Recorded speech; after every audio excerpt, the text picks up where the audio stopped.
Maarten van der Weijden is van de Montbegoen om zijn virtuele zwemoverstedentocht midden in het centrum van Dokkum. Arone Wieke, waar er een zwembad pleest, werd de ultrazwemmers zien kilometers in Moitjekin. In Dokkum zit nou Ben de Jager. Ja Ben, hoe wie dat van de Moon? Wie dat nog een groot spektakel? Nou ja, van een spektakel kun je net echt spreken, want ja, het wie wel een hele indrukwekkende start. Maar een spektakel wie het net echt, want ja, het hele punt is van je zit maar die coronamaatregelen en ja, daardoor kunnen net een soort mensen bijwijzen. Wel wie er een aantal Noorden en een aantal meizwemmers en ja, die krijgen dan natuurlijk een beetje stiepen. Dus ja, er winnen wel een paar mensen, maar alles op oorlogmeter. En ja, er zijn natuurlijk die maatregels die je onhouden moeten. En hoe oors wie dat in 2019 doet Maarten finishte. En daar is hij, de hoorn omheeg van Maarten van der Weijden. En daar is hij, prachtig gezicht. Het is in elk geval onbecent, maar hoeveel miljoen? Haast 4 miljoen euro. 3.904.000, zo'n 163 euro en onbecenten. Ja, en dit wie dus in 2019. En hoe oors is dat nou? Dit hier alleen nog een livestream waar mensen het op volgen kennen. En dus ja, wat ik zei, een aantal Noordigden die je wel wijzen kennen. Ja, nou is het vanzelfs een virtuele overstedentocht. Maarten is van de Moon al om zo'n uren uiteenzet. Ja, hoeveel kilometer had hij er nou op zitten? Op dit stuit stond de teller op een dikke 44 kilometer. Het doel is om elke dag 50 kilometer te zwemmen in 4 dagen. Dus dan maakt het een 200 in totaal.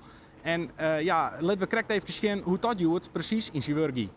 Nou, hoe verder je komt, hoe zwaarder het wordt. Zeker als je op dag 2, op dag 3, waar je best wel vermoeid bent, maar ook nog best wel heel ver moet. Dat gaat het zwaarste zijn, denk ik. Dus ik heb er wel zin in, maar ik zie er ook wel een klein beetje tegenop.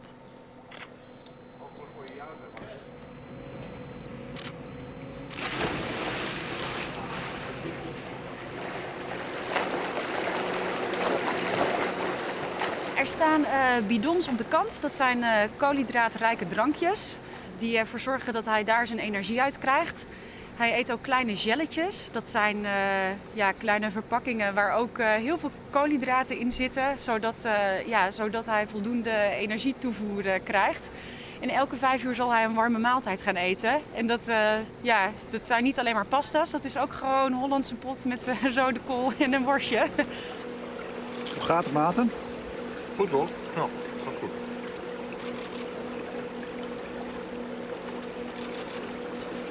Ook de temperatuur van het zwembad is te doen? Ja, nou, het is een stuk warmer dan buiten, maar wel wat kouder dan ik gehoopt had en gedacht had. Maar het is echt wel een koude dag natuurlijk nu. Dus dat maakt het wat kouder.